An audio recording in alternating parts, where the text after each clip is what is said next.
Bueno, entonces vamos a empezar con esta charla que hacía parte del simposio de especialidades de medicina interna de la Universidad de Caldas en el tema de falla cardíaca. Vamos a hablar de cuidados paliativos en falla cardíaca y vamos a empezar. No tengo ningún conflicto de interés para esta charla. Voy a hablar de estos 5 tópicos: generalidades, toma de decisiones, herramientas pronósticas que van a permitir esa toma de decisiones, algunas intervenciones paliativas y conclusiones. Entonces, para empezar, en cuanto a las generalidades, esta es la definición actual del cuidado paliativo. Es una definición que ha evolucionado. La definición inicial está enfocada, y esto lo sigue trayendo en el abordaje del sufrimiento asociado en salud. Ese sufrimiento que tiene múltiples matices en relación a los síntomas que pueden causar las enfermedades, bien también por situaciones emocionales, sociales, espirituales tan importantes. Y que no se limita a la atención del paciente moribundo. Si bien los cuidados paliativos nacieron en el contexto de la atención de los pacientes en fin de vida con enfermedades avanzadas, actualmente se ha demostrado consistentemente los beneficios de las intervenciones con orientación paliativa en una gran cantidad de patologías crónicas que no necesariamente implican etapa avanzada, pero que pueden mejorar significativamente los desenlaces. Y tiene unas connotaciones en salud pública de la mayor importancia. Cuando miramos qué patologías se benefician de cuidado paliativo, vemos que el grupo de patologías más frecuentes es la patología cardiovascular, y lo es justamente por ser las patologías más frecuentes a nivel mundial, que generan mayor carga de morbilidad y mortalidad. ¿Cómo definimos entonces falla cardíaca avanzada? Entonces, las diversas asociaciones científicas tienen diversos puntos para definir esta condición, pero en pacientes, en todas las definiciones coinciden algunos elementos: es la presencia de síntomas severos y persistentes a pesar del tratamiento médico óptimo según las recomendaciones de las guías de práctica clínica, pacientes que están teniendo hospitalizaciones recurrentes y pacientes que están en una trayectoria de deterioro funcional a pesar de todas las intervenciones. A partir de ahí, cada sociedad científica tiene diferentes puntos adicionales, algunos variando en cuanto a las perspectivas de la fisiología cardiovascular, de desenlaces en cuanto a hallazgos clínicos, hallazgos paraclínicos y demás. Para nosotros en Colombia nos interesa la definición de 2019 del Consenso Colombiano de Falla Cardíaca Avanzada, y trae como elementos de la mayor importancia la presencia de síntomas refractarios a pesar del tratamiento médico. No hace distingo de si se trata de falla cardíaca con febri reducida o febri preservada. Ambas condiciones los pueden presentar, acompañados de elevación de los péptidos natriuréticos. Y esto va a ser muy importante porque son las guías que definen a los pacientes con falla cardíaca, y esto pues va a ser importante a la hora de orientar las decisiones en nuestro medio, como por ejemplo el trasplante cardíaco en las clínicas de falla cardíaca de alta complejidad que hay en el país. Entonces, en cuanto a cómo es el pronóstico de los pacientes de falla cardíaca, sin duda alguna ha cambiado. En los últimos años han salido nuevos medicamentos que han logrado nuevos impactos en mortalidad. Todavía,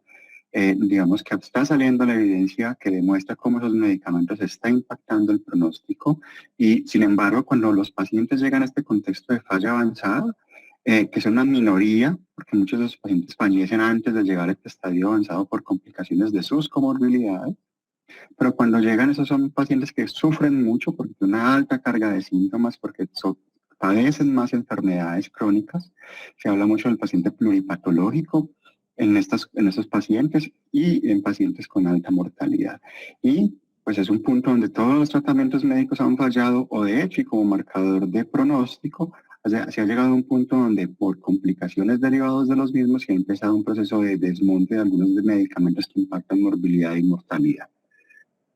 ¿Cómo la clasificamos? Digamos que existen diversos sistemas. El más conocido es la clasificación de la New York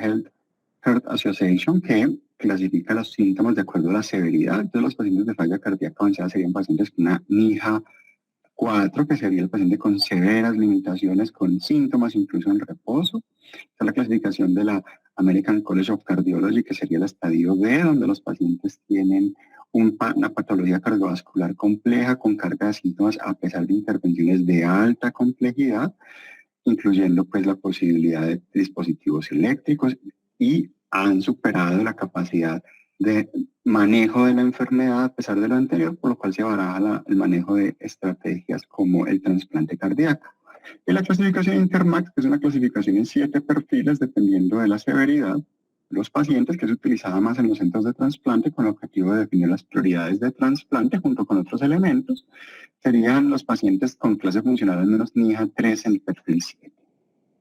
¿Cómo se aborda el paciente con falla cardíaca avanzada? No es diferente del abordaje de un paciente con falla cardíaca convencional. Si el paciente está compensado, pues continuará su manejo de base, pero cuando estamos en proceso de descompensación, el primer elemento, sin duda alguna, va a ser abordar desde la etiología, es decir, intervenir las condiciones que están predisponiendo a la descompensación siempre que sean posibles. Y el segundo elemento es revisar si el paciente está recibiendo las intervenciones terapéuticas adecuadas. Sin embargo, si el paciente, a pesar de todo lo anterior, bien sea que se ofreció intervenciones hacia la etiología de su descompensación y no mejora, o bien tiene una descompensación que no tiene una causa que pueda ser intervenible y está recibiendo todas las intervenciones adecuadas dependiendo de las recomendaciones de las guías, el paso a seguir es evaluar como contexto de falla avanzada, donde se plantean elementos como si el paciente se encuentra dentro del protocolo de trasplante cardíaco, si es trasplantable, o si se plantea otro tipo de estrategia eléctrica como terapias puentes a partir de dispositivos de asistencia ventricular, o, si o de la mano de esto, si el paciente es tributario de cuidados paliativos, bien sea acompañando el proceso de trasplante cardíaco de asistencia ventricular, o bien como estrategia de manejo terapéutico exclusivo en un contexto donde se ha considerado que el paciente no es candidato a ese tipo de estrategia. Este es el modelo según las guías colombianas, muy importante. Este es un modelo que plantea una valoración a partir de niveles de complejidad, y lo que estamos viendo es que la mayoría de pacientes con fallas cardíacas se están quedando en las bases de la pirámide. Para Colombia tenemos el registro Recolfa, que tuvo una muestra de más o menos 1 millón de pacientes. Esos pacientes eran recogidos en lo que vendría siendo la pirámide de la punta de la pirámide, perdón, los pacientes que están siendo evaluados en centros de alta complejidad, clínicas de falla cardíaca. Sin embargo, la mayoría de los pacientes en nuestro medio, ¿cierto?, van a ser manejados en segundos y terceros niveles de complejidad fuera de clínicas de falla cardíaca, lo que nos plantea unos desafíos bien importantes. Otro elemento que va a ser igualmente importante es qué paciente es candidato a un trasplante cardíaco. Sí, sin duda alguna, cuando un paciente es candidato a trasplante cardíaco va a ser derivado y va a ser manejado en la clínica de falla cardíaca. Sin embargo, en nuestro medio son muy pocas las unidades que ofrezcan este tipo de intervenciones, por lo cual los criterios según las guías colombianas son bastante restrictivos, y quiero hacer particular énfasis en el rango de edad, 70 años. Entonces, porque en nuestro medio la carga de patología cardiovascular es muy frecuente en personas mayores, y vamos a tener muchos pacientes mayores de 70 años con falla cardíaca avanzada que, con las recomendaciones de las guías, que sin duda están adaptadas a la disponibilidad del trasplante oportuno, ¿cierto?, no van a ser tributarios de manejo con trasplante cardíaco y que se van a quedar en manejo médico. Por eso las intervenciones paliativas van a ser supremamente importantes. De la mano de las indicaciones de trasplante cardíaco tenemos las contraindicaciones. De nuevo, la edad es el elemento más importante, pero van a haber otras condiciones que son igualmente importantes, como hipertensión pulmonar no reactiva, una hipertensión severa, resistente, pacientes con neoplasia activa y pacientes con infección activa no controladas. Entonces, lo que plantean las guías es que se haga un análisis adecuado para, a partir de ahí, con base a la comorbilidad de los pacientes o con variables de la hemodinamia de los pacientes, se podría considerar si el paciente es o no candidato. Asimismo, bueno, entonces los pacientes con falla cardíaca tienen una alta carga de síntomas. Aquí vemos una lista, un recompilado de algunos estudios de síntomas de falla cardíaca avanzada, y todos estos se inician de la disfunción de bomba miocárdica. Sin embargo, múltiples elementos como descompensación de las comorbilidades, o como por ejemplo cambios inflamatorios a consecuencia de la activación crónica sostenida de los diversos ejes, y que adicionalmente generan inflamación crónica leve, van a generar una serie de cambios a nivel de múltiples sistemas, van a generar cambios a nivel cardiopulmonar, vamos a tener cambios a nivel musculoesquelético, anormalidades de la fisiología y de desacondicionamiento que van a contribuir a la carga de los síntomas, donde son más frecuentes la disnea,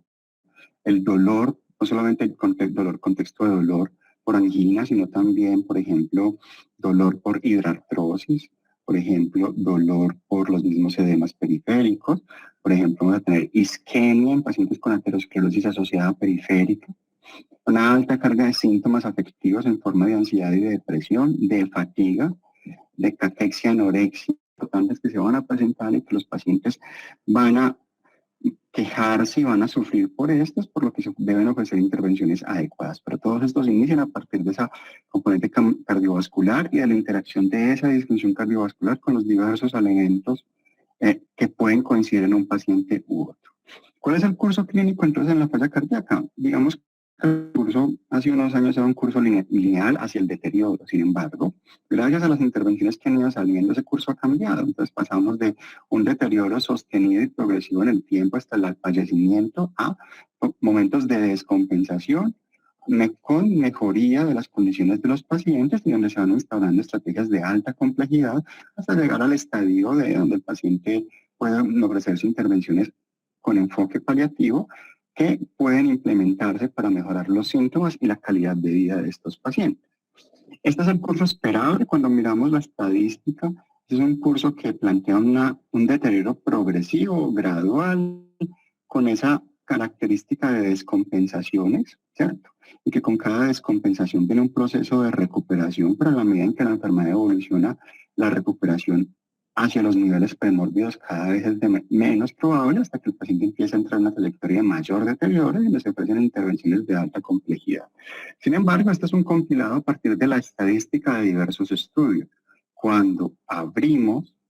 en lo que subyace a estos elementos nos encontramos este tipo de trayectorias. Aquí vamos a tener diversos tipos de pacientes con falla cardíaca, todos en trayectoria de deterioro, pero la evolución supremamente variable. Aquí podemos tener un paciente que, por ejemplo, tuvo una primera complicación grave que ingresó a la unidad de cuidado intensivo y luego de un manejo médico adecuado, el paciente evoluciona y se mantiene estable por muchos años. También podemos tener un paciente que presenta una complicación grave, pero de repente esa complicación requiere intervención, por ejemplo, cirugía cardíaca, y el paciente rechaza la cirugía cardíaca, y esto genera unos cursos a veces absolutamente impredecibles, pero por lo mismo tenemos que tener elementos para poder orientar las intervenciones dentro de esa incertidumbre.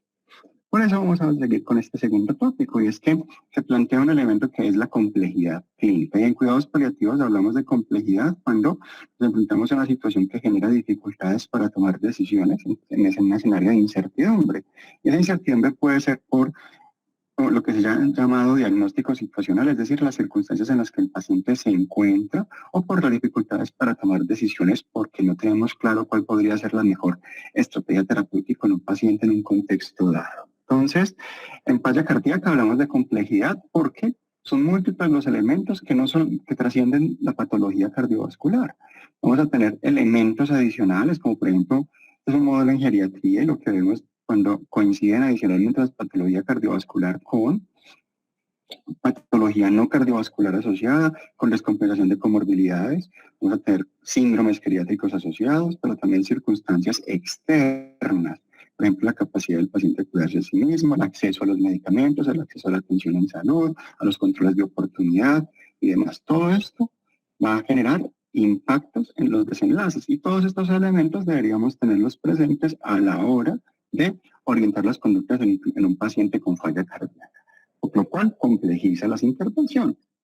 Esta es otra forma de esquematizar la complejidad y es básicamente van a haber casos donde hay pacientes que tienen una patología que tiene unas directrices muy claras. Por ejemplo, el paciente que llega al servicio de urgencias con un infarto, con elevación de OCT, un punto de referencia cardiovascular, por lo cual estos pacientes van a ser llevados a una sala de cateterismo, a una sala de hemodinamia, se le hace un cateterismo cardíaco, se destapa vaso culpable. Ahí no hay dudas. Sin embargo, van a haber otros escenarios donde el mismo paciente pues, tiene una cantidad de factores adicionales que hacen más compleja la decisión de intervenir. Entonces, a esto se refiere la complejidad. Entonces, ¿cómo manejar la complejidad? Y es que cada patología crónica tiene sus marcadores de pronóstico, en este caso la patología cardiovascular. Pero de la mano de estos, cada paciente tiene una cantidad de factores contextuales a las que está expuesto que se pueden comportar como factores protectores o, por el contrario, en ausencia de esto, como factores de riesgo. Esa suma de elementos nos va a permitir evaluar la gravedad y la severidad de la condición y junto a esto se plantea el análisis de la evolución de la enfermedad en el tiempo. Entonces, si tenemos un paciente que está en una trayectoria de descompensaciones cada vez más frecuente, eso nos va a hablar de la progresión, y la suma de elementos entre severidad y progresión nos permite hacer el diagnóstico situacional y orientar las intervenciones, recordando que el curso de las enfermedades es dinámico y pueden haber cambios rápidos, incluso ante la posibilidad de ofrecer intervenciones, que es uno de los elementos críticos en la patología cardiovascular, y es que como su curso es tan impredecible, pueden haber dificultades para orientar decisiones o para definir incluso si el paciente ya está en una trayectoria de franco deterioro, si por el contrario todavía se beneficia de ciertas intervenciones. Una vez se ha hecho un diagnóstico situacional, el paso a seguir es, con base a los recursos a disposición, tanto del paciente como del médico que puede ofrecer las intervenciones y en el centro en que se encuentran, se pueden ofrecer una serie de intervenciones que dependen de una toma de decisiones compartidas para, con base en los objetivos terapéuticos, poder intervenir las necesidades que ese paciente tenga en un momento dado, ya que las intervenciones paliativas se ofrecen a partir de la valoración de necesidades más que de la valoración de objetivos clínicos o de recomendaciones de las guías de práctica clínica, ya que, como lo hemos venido mencionando, el curso de las enfermedades es variable, las necesidades pueden cambiar de un momento a otro. Entonces, ¿cómo vamos a lidiar con esas situaciones de complejidad en pacientes con patología cardiovascular avanzada? Entonces, primero existen diversas herramientas para establecer el pronóstico, hemos hablado de la NIJA. Existen otros muchos modelos que se han utilizado para evaluar expectativa de vida y que principalmente se utilizan en los centros de referencia cardiovascular en las unidades de trasplante. El más conocido es el Seattle, es una herramienta pronóstica que se ha utilizado para valorar la expectativa de vida de un paciente con falla cardíaca avanzada y que tiene una cantidad de variables propias de las enfermedades cardiovasculares. Pero, como lo veníamos mencionando, no es solamente la patología cardiovascular el único elemento que hay que tener en cuenta a la hora de definir las intervenciones. ¿Por qué? Porque podemos tener pacientes con patología cardiovascular que pueda estar controlado, pero que puede estar lleno ese mismo paciente de factores de mal pronóstico que, a pesar de las opciones terapéuticas disponibles, el paciente puede no acceder a ellas de forma adecuada y esto va a terminar condicionando su evolución clínica en el tiempo hacia el deterioro y hacia el fallecimiento. Por eso, tenemos que tener elementos que nos permitan lidiar mejor con la incertidumbre y que nos permitan complementar la valoración de estos pacientes. Y existen herramientas que se basan en el componente funcional de los pacientes y en la carga, por supuesto, de comorbilidades asociadas, porque estos pacientes están expuestos a la presencia de múltiples otras patologías que también pueden tener expectativa de vida limitada, y esto, orientar mejor estas decisiones nos va a permitir tomar, valga la redundancia, mejores decisiones en las intervenciones que se les pueden ofrecer a los pacientes. Entonces, es un índice, es el índice Profound, que tiene unas dimensiones principalmente en rango de edad, patologías asociadas, siendo las que tienen en cuenta neoplasia activa, demencia, el estadio bajo de la falla cardíaca, en cuanto a clase funcional, delirium, parámetros analíticos como la hemoglobina baja, y miren otros elementos. Ya vamos a hablar de funcionalidad y vamos a hablar de situaciones sociales complejas y de ingresos frecuentes a hospitalización. Esta escala nos permite valorar el riesgo de mortalidad en el siguiente año y estratifica a los pacientes en 4 grupos. Es una herramienta que se debe utilizar más en el ambiente ambulatorio, ya que cuando el paciente se hospitaliza, esto cambia significativamente en la capacidad predictiva de la escala. Otra herramienta para pacientes hospitalizados es el PALIAR, esta herramienta que también tiene valora múltiples variables que van más allá de la parte cardiovascular. Incluye la clasificación funcional, pero también de nuevo edad, presencia de anorexia, zonas de presión,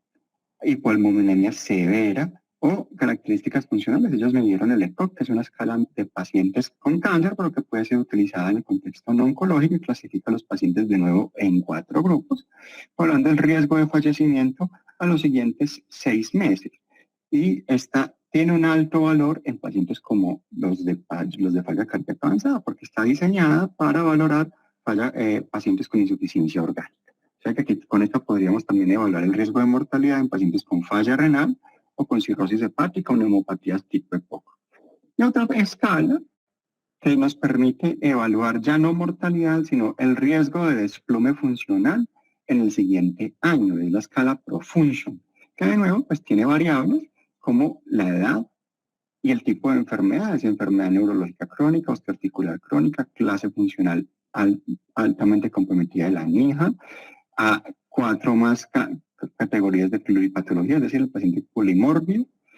funcionalidad premórbida y el riesgo social. Entonces, predecir a un paciente, por ejemplo, que está hospitalizado, que estamos manejándole una descompensación de la falla cardíaca, el riesgo de declinar su funcionalidad también nos va a permitir orientar decisiones complejas, como por ejemplo, si vale la pena ingresar a este paciente a la unidad de cuidado intensivo, si vale la pena remitir a este paciente desde la ciudad de Manizales a una clínica de falla cardíaca en Bogotá, tomando en cuenta lo que implica una remisión entre ciudades para muchos de los pacientes que viven en nuestro país. Entonces, estas son las herramientas que nos van a permitir orientar algunas decisiones complejas en los pacientes. Las intervenciones paliativas que se pueden ofrecer en este contexto, primero es en qué punto aparecen los cuidados paliativos según las diferentes guías de práctica clínica de la patología cardiovascular, y lo que estamos viendo es que con el paso del tiempo se le da cada vez más importancia a las intervenciones paliativas. Inicialmente se guardaban, como sucedía en la enfermedad oncológica y en otro tipo de patologías, para pacientes en fases avanzadas o que no eran tributarios de otras intervenciones. Pues ya las últimas guías plantean sobre la necesidad de que se ofrezcan intervenciones, muchas con orientación paliativa, a partir de una planificación anticipada de los cuidados, una estimación de pronóstico, una adaptación de las intervenciones en falla cardíaca para mejorar los síntomas y el curso de las enfermedades de formas más tempranas, lo cual se ha correlacionado con mejorías en la sobrevida de los pacientes. ¿Y cómo sería el abordaje en cuidados paliativos en patología cardiovascular? Siguen siendo los mismos 4 pilares fundamentales del paciente con falla cardíaca, y es el control de los síntomas, la estimación de pronóstico y el reconocimiento de las variables clínicas de la enfermedad con estrategias de comunicación adecuada, la planificación anticipada de los cuidados, el cuidado de fin de vida, la preservación de la funcionalidad, y un elemento que va a ser muy importante en patología cardiovascular es la revisión de las terapias. Porque, como los hemos mencionado, es frecuente encontrar pacientes donde los medicamentos que impactan mortalidad en falla cardíaca en un contexto de enfermedad avanzada pueden condicionar desenlaces indeseables, como por ejemplo hiperpotasemia en un paciente consumidor de IECA, varados o ARNI, y también consultas al servicio de urgencias por falla renal aguda por los mismos antihipertensivos, que van a impactar calidad de vida en los pacientes en fase avanzada y que con frecuencia se asocian una carga de síntomas como empeoramiento de la fatiga, de la debilidad, de la hiporexia, que al ajustar y de repente retirar en el momento adecuado estos medicamentos, al reconocer la situación de mal pronóstico, pueden llevar a la mejoría clínica de los pacientes. Estas intervenciones paliativas se deben ofrecer desde una perspectiva de trabajo multidisciplinario, donde en el centro de las intervenciones se pone al paciente, pero miren los elementos que confluyen alrededor de ese paciente: el cardiólogo tratante, los médicos de atención primaria, donde incluyen internistas y geriatras, y los profesionales y los servicios de cuidado paliativo. Pero en un tercer nivel sería la comunidad, otros profesionales que están involucrados en el cuidado de los pacientes, terapeutas, salud mental, profesionales, por ejemplo, de medicina complementaria y demás, y todo el componente psicosocial, el trabajo social y psicología se vuelven muy importantes. Y las intervenciones en cuidado paliativo en falla cardíaca están centradas en la comunicación para aliviar el sufrimiento por síntomas en el paciente, el sufrimiento familiar, donde el agobio para el cuidado y el burnout son situaciones frecuentes para los pacientes y los médicos tratantes, el apoyo psicosocial y espiritual, y la comunicación, que va a ser un elemento de la mayor importancia para orientar esas decisiones. Podemos ver que las intervenciones paliativas se pueden ofertar sin importar el momento clínico de la enfermedad. Entonces, por ejemplo, en un paciente que está con una patología crónica compensada, se pueden ofrecer intervenciones desde las recomendaciones de las guías de práctica clínica, pero también van a haber algunas cosas como elementos de la planificación anticipada de los cuidados, de la educación, de comunicación, que van a ser importantes. Asimismo, con un paciente con falla cardíaca se descompensa, pues se vuelven a tomar importancia los elementos anteriores, pero también elementos de la planificación a partir de la circunstancia actual y a partir de ese diagnóstico situacional que se hace durante la descompensación. Y cuando ya el paciente ya reúne criterios de enfermedad avanzada y se acerca a la situación de fin de vida, pues van a ser elementos que se van a volver el centro de las intervenciones y donde las intervenciones del manejo médico de la falla cardíaca van a pasar a un segundo nivel de importancia para ofrecer intervenciones más enfocadas en cuidados paliativos y de nuevo planificar el cuidado en esos contextos de enfermedad avanzada, de toma de decisiones como por ejemplo seguimos el cuidado en el hospital o vamos para la casa, o en los centros donde están disponibles los hospices y incluimos al paciente a un servicio de hospice para continuar su cuidado, o vamos a tomar decisiones como, por ejemplo, si el paciente se descompensa grave, no va a ir o no va a ir a la unidad de cuidado intensivo. Si el paciente se descompensa grave y necesita una vía de alimentación artificial, se beneficia o no de esto. Entonces, como podemos ver dentro del curso de las enfermedades cardiovasculares, pues van a haber elementos importantes que van a ser tenidos en cuenta con orientaciones paliativas. Es decir, podemos ofrecer intervenciones paliativas durante todo el curso de la enfermedad, no siempre van a ser prestadas por el paliativista, van a ser con frecuencia aportadas por los médicos tratantes con mucha frecuencia y por mucho tiempo. En el abordaje paliativo son varios los elementos de la mayor importancia, pero por motivos de tiempo nos vamos a enfocar en tres específicos: la planificación anticipada de los cuidados, revisión y ajuste del esquema farmacológico y las situaciones especiales. Con respecto a la planificación anticipada, pues este es el resultado de un proceso que ha empezado hace algún tiempo durante la atención de un paciente, donde se ponen de manifiesto el sistema de valores y creencias y expectativas de los pacientes y las posibilidades de atención para tomar decisiones sobre, en caso de que la enfermedad llegara a poner en riesgo a la persona, cuáles serían las intervenciones que la persona quisiese o bien no quisiese que se ofertasen en un contexto adecuado. No es infrecuente encontrar pacientes que le dicen a uno, yo no quiero ir a la UCI. Habrán otros que le dirán a uno, yo voy a la UCI, pero que no me pongan tubos para respirar. Y otros que le dicen a uno, no me conecten a máquinas de diálisis. Entonces, conocer ese tipo de expectativas de cuidado va a ser muy importante, porque el momento en que haya que tomar decisiones complejas en los pacientes, pues siempre que sea posible recurriremos a preguntarles cómo quisiéramos que proceder en un contexto particular. Sin embargo, no es infrecuente que las complicaciones se presenten con una severidad tal y una evolución tan rápida que no den tiempo para tomar decisiones o que pongan al paciente en una situación tal de vulnerabilidad que pierda su capacidad de tomar decisiones. Por eso, conocer esas expectativas de cuidado y esos deseos de cuidado en un contexto donde la persona no pueda tomar decisiones, pues va a generar unos impactos importantes, porque entonces va a permitir que se oriente el cuidado de acuerdo a los deseos de la persona, respetando su voluntad. Le va a quitar un peso de encima del grupo familiar, que no va a tener que estar pensando que puede ser lo mejor para mi paciente, mi familiar, pero sino que simplemente están acatando sus decisiones. Y le va a quitar un peso de encima al médico, porque entonces ya no va a tomar las decisiones con base a lo que él pensaría que sería lo mejor, sino que sería lo que ese paciente deseaba, que en última es lo que él consideraba lo mejor en un contexto dado. Existen diversos tópicos sobre esto, como pues el documento de voluntades anticipadas, pero pues hay otros términos como los de testamentos vitales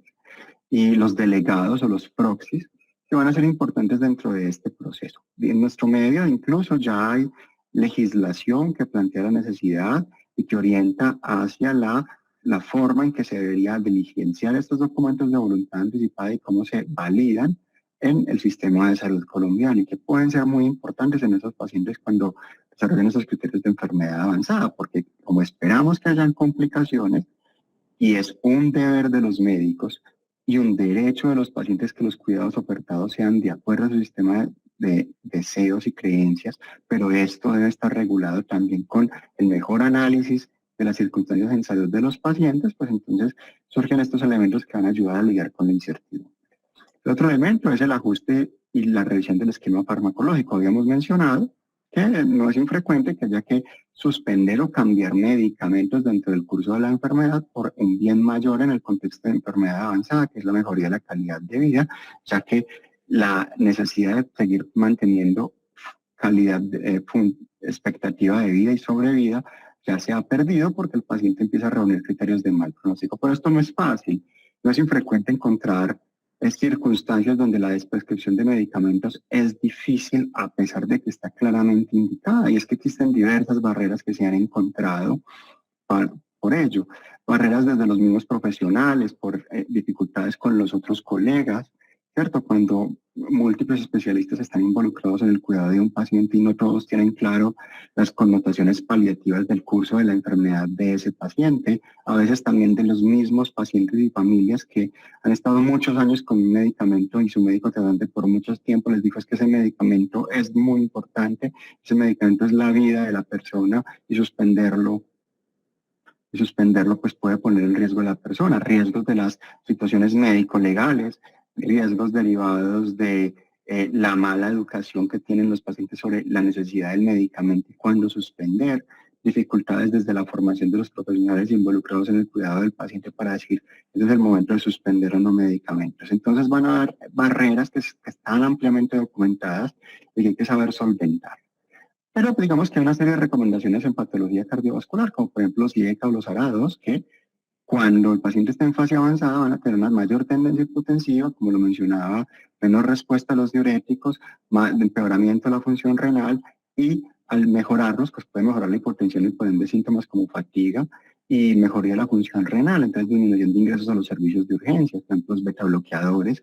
que en contexto de enfermedad avanzada aumentan el riesgo de fatiga, de hipotensión y de disnea, que pueden mejorar cuando se suspenden los medicamentos. Ahora, esto no quiere decir que se quitó y ya, deben haber procesos de desmonte paulatino en muchos contextos.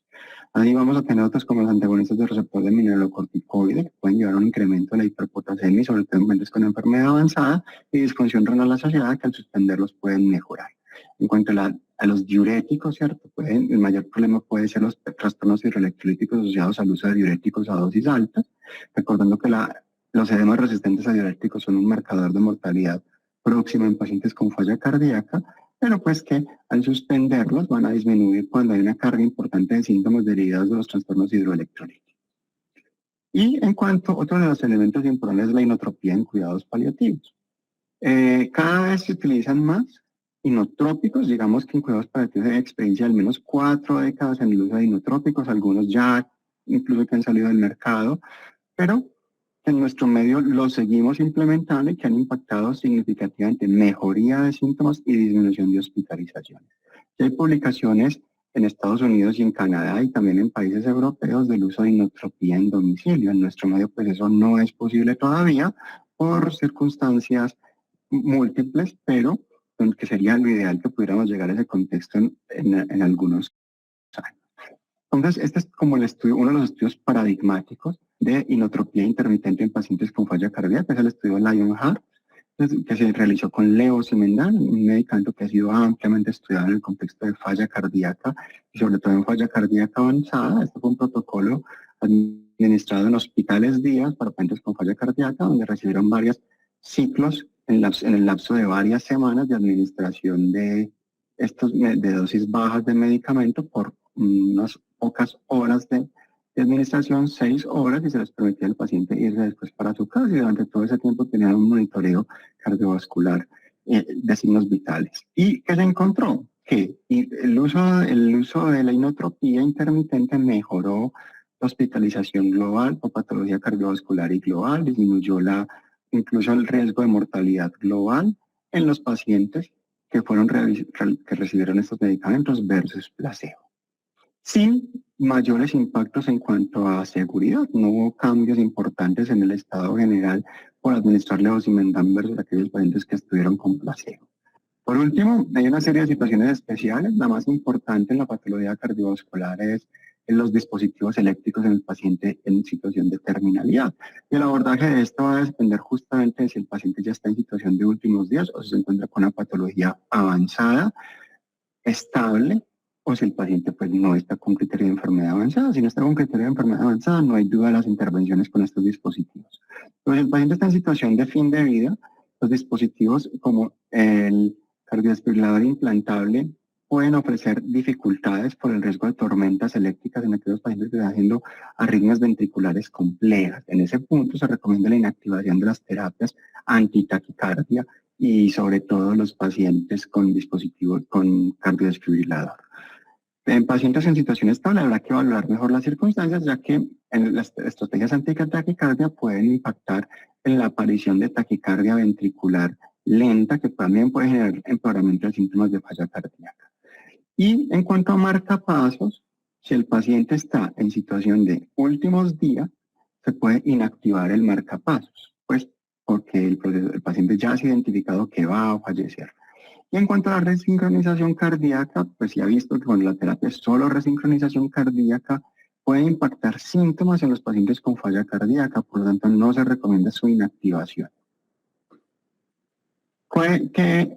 impactos desde la estadística tiene el cuidado paliativo en los pacientes con falla cardíaca? Existe una cantidad de estudios, los traigo entonces intervenciones interdisciplinarias donde se planteó el abordaje de síntomas de forma agresiva y manejo de estos, planificación anticipada de los cuidados y toma de decisiones compartidas, pues mejoró los desenlaces, principalmente mejoría de calidad de vida de síntomas como depresión y ansiedad, mayor sensación de bienestar espiritual versus el tratamiento convencional, únicamente basado en las guías de práctica clínica. De manera de conclusión, diremos que la patología cardiovascular es muy frecuente, está aumentando cada vez más y vamos a tener cada vez más pacientes con necesidades complejas de intervención que tenemos que tener otras estrategias para intervenirlos.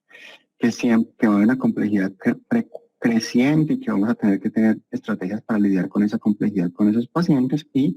un elemento filosófico dentro del cuidado paliativo es el cuidado centrado en el paciente y se pone de manifiesto en estas circunstancias donde se hace una valoración de las necesidades del paciente y de su familia durante todo el curso de la enfermedad. Listo, eso era todo lo que tenía para mencionar.